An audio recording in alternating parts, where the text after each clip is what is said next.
This is the armor of legends. This wasn't your everyday huddle 49ers. This was the bandana wearing, flashy jewelry blaring, chicken neck dancing 49ers. This is that naked bootleg running, quick slant catching, show-stopping 49ers. This is that classic cloth. And when you feel that cloth on your shoulders, it gonna make you feel a certain way. It's the armor of legends. Time waits for no one, shout out the faithful. City to San Ho, rocking that red and gold. Check your timeline, we back in the prime time. Sweeping the trash, talking across the scrimmage line. Built brick by brick, got a whole new swag. Jet speeding, sending a hater home mad. Take a seat, cause it's about to go down. We run the city, faithful then, faithful now.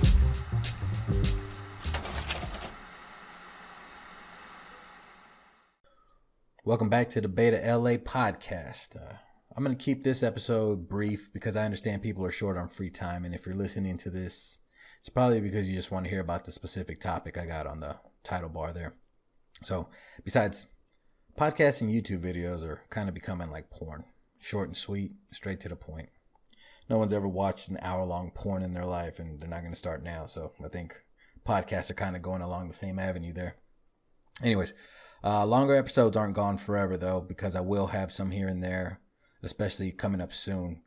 I've been wanting to do this LeBron versus Bird comparison, and it has to be a long one to do it any kind of justice and really get into the details of both players. So no one thinks I'm being biased and, selling someone short. Is going to be a very detailed episode. So there will be some long shows, others will be short. Basically, I'm just kind of do whatever I feel at the moment and go from there. So with this show and it being about the uniforms, I'm not going to so much go into what they look like. I'm going to go into more about what they mean. Although the throwbacks are some badass uniforms, I still kind of wish they kept the black ones in addition to these and maybe just made a little tweak on them. Maybe some gold trim around the red numbers because the red on the black didn't contrast too well. So when you looked at them, you couldn't tell which numbers you were looking at. There's nothing really to separate them. But I thought the black ones were intimidating when we walked on the field. I thought they were pretty tough. So at the State of the Franchise this year, the 49ers unveiled the 1994 throwback all whites with red letters with the black exaggerated shadowing. They also got 3 red stripes on the sleeves and black and red stripes down the side of the pant legs, along with the throwback helmet. Now, I don't know if they're going to wear the throwback helmet, but I'm pretty sure they will. It's going to one whole unit or whatever. But the uniforms are very clean looking, and so far from the reaction, it seems everybody loves them.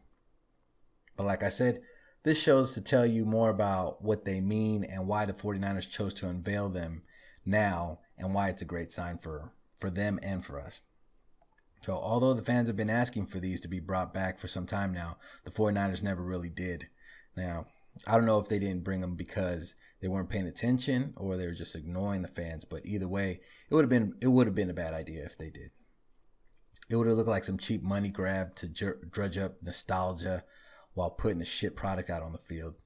I mean, imagine if they rolled these out while Blaine Gabbert was the quarterback and Chip Kelly was calling plays. We probably would have ended up hating these for the rest of our lives because they would have been associated with garbage. And we should never think of trash when we look at these because these are known for being associated with our last Super Bowl. The last great team the 49ers put on the field. It's hard to look at these and not think of Deion Sanders dancing towards the end zone, Steve Young raising the Lombardi trophy, when he got that monkey off his back, the last real good times that we had as a franchise and as a fan base. So I think the reason the Niners chose to roll them out now is because I think they really truly believe that we are close to that 1994 team and on the cusp of winning a Super Bowl, at the very least making a serious push towards it. They wouldn't have done it if they thought we were going to get our asses handed to us on a weekly basis, or if this was another quote-unquote assessing talent year like last year was. And more importantly, though, it means that they're listening to the fans.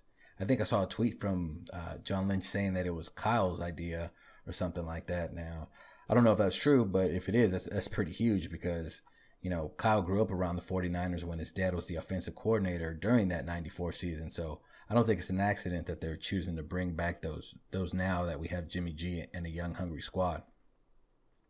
Seems like that old Eddie D mystique is coming back to the 49ers, but it's not from our owner, CEO Jed. is coming from Kyle and Lynch, which, good for Jed that he's stepping back and finally letting them do their thing. He's not, Jed in the past has seemed kind of like a glory hog. Like when things are good, he hops in, gets in front of the cameras, and when they go bad, you can't find him anywhere. So this time, even though things are going good and seem like they're doing good, he's kind of stepped back and let Lynch be the face of the franchise. So with that unveiling, the team let the league know that we are back, and when we play on the field, the product we put on that field is going to warrant comparison to that 1994 team. We even picked up an all-pro like a cornerback like we did in 94. Although me personally, I don't think Sherman and Deion Sanders should be in the same sentence. Some people do. Let's see how it pans out on the field. Let's see how he comes back from that Achilles. But so far, so good. Like they say, history repeats itself. And this offseason's been pretty good for us, been a positive one for the fans to get us more hyped than we already are. And if the jerseys weren't enough good news, there's more. All charges against Reuben Foster, the weed charges, the gun charges, and the domestic violence have been dropped. Which, fuck, when you say it like that sounds pretty bad. So thank God they were all dropped and not one of them stuck, because all three of them are pretty bad. I mean, not weed in California, but Now, just because the charges were dropped, I don't know how that's going to go over with the commissioner, because he's already shown he doesn't really care what happens in courts. And if he feels that you tarnish the shield in any way, then he's going to flex his little God complex. So who knows? Foster might still be in for a 4 to 6 game suspension. Depends whatever rule the commissioner wants to make up and say that he's using to suspend him. So great news for Foster, but can I say this? The whole thing, the whole charges thing, was a debacle. I mean, I don't understand how any of this is fair. Where is the accountability on his ex's end? How can you claim a man socked you in your head 10 times, ruptured your eardrum, get him arrested just to come back and say, I was mad and I just wanted to fuck up his career, so I lied. There has to be some kind of consequence if you make false claims like that. You should go to jail at least for this is what I would think is fair. If you're going to say a man hit you, there's a certain sentence that comes with that if he's found guilty. So if you make a false claim and then admit to making a false claim, then you should have to do the max jail time that he would have to do if he was found guilty. Now, I'm all for equality among the genders, but that means you got to take the bad with the good. You can't cherry pick. Besides, isn't there a law against filing a false police report? Whatever happened to that? Isn't that exactly what happened here? I mean, at the very least, can they make her pay some kind of fine or something? Just so at least, she knows it's a bad idea, that it was wrong what she did. Well, even if none of that happens, we got Foster back so he can finally reach the OTAs. He can participate, get with the team, get with his new QB, get with Sherman, and work on that defense. So until anything else comes up, stay faithful, folks. Go Niners. Like I always say, time's our most rare resource we got, so I appreciate you spending any of your time listening to this, and be on the lookout for more episodes. You guys are great. I appreciate you. Thank you.